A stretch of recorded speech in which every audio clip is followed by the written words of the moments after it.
So, in this short video, we're going to have a quick run through about how a neural impulse coming down the motor neuron is translated all the way into some sort of movement inside the muscle.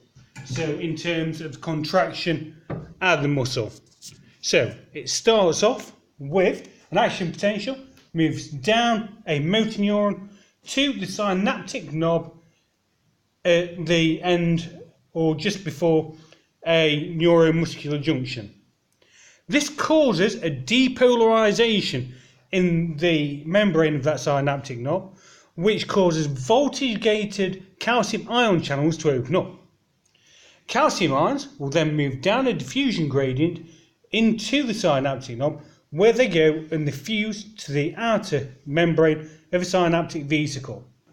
This causes the synaptic vesicle to go and move towards the outer membrane of the synaptic knob, where it releases the neurotransmitter acetylcholine out into the synaptic cleft. The acetylcholine will go and it moves across, all the way across by diffusion until it hits special neuroreceptors on the sarcolemma. This causes a conformational change in the neuroreceptors, which stretches the sarcolemma enough to open ligate-gated sodium ion channels.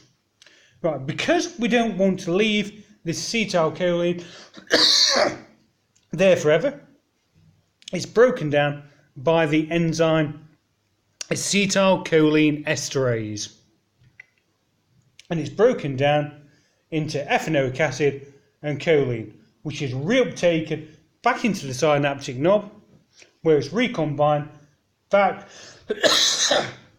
into acetylcholine.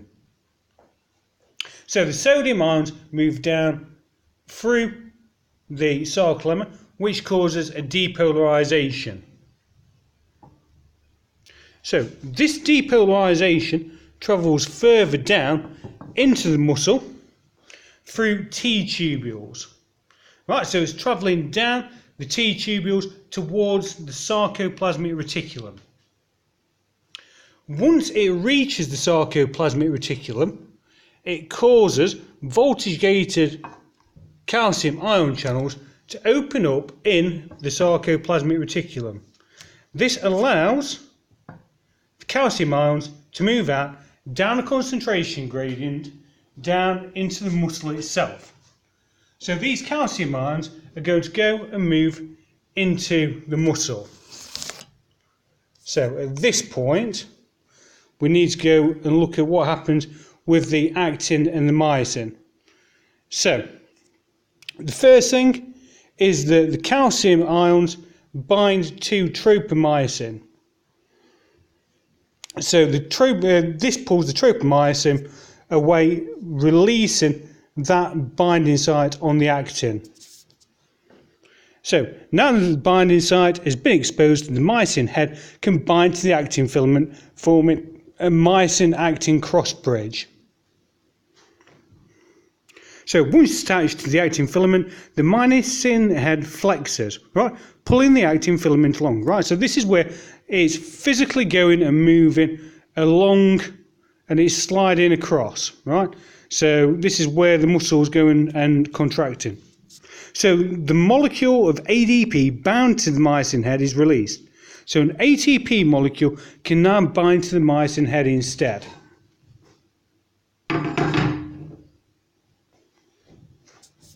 So the calcium ions present in the sarcoplasm also activates the ATPase activity of the myosin.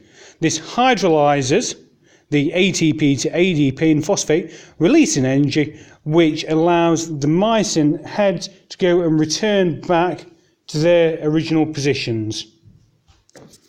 So the myosin head can now attach itself to an actin-myosin binding site further along the actin, so the entire cycle is repeated, thereby pulling one filament or one fibre across the next. So during this period, of stimulation, many active myosin bridges may break and form rapidly.